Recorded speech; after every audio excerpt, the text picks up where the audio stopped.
മത്സ്യത്തൊഴിലാളിയും ഒരു കൊക്കും തമ്മിലുള്ള അഭേദ്യമായ ബന്ധം കാണിക്കുന്ന ഒരു വീഡിയോ ആണിത്. ചാലിയാർ പുഴയിൽ നിന്നാണ് എടുത്തിരിക്കുന്നത്. ഈ മീൻപിടുത്തക്കാരൻ എപ്പോഴും രാവിലെ 7 മണിക്ക് വലയെടുക്കാൻ വരുമ്പോൾ, മീനെടുക്കാൻ വരുമ്പോൾ ഈ കൊക്കും ഇവിടെ വരും. വലയെടുത്ത് പോകുന്ന സമയത്ത് ഈ കൊക്കിന് കുറച്ച് മീനുകളും ഇദ്ദേഹം കൊടുക്കും.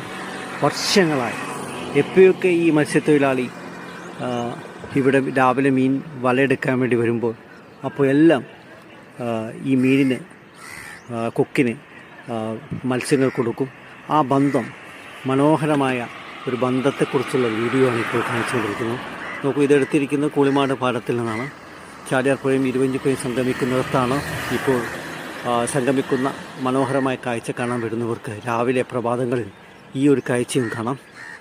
ഈ മത്സ്യത്തൊഴിലാളിയുടെ തോണിയുടെ തുമ്പത്ത് എപ്പോഴും ഈ കൊക്ക് വന്നിരിക്കും.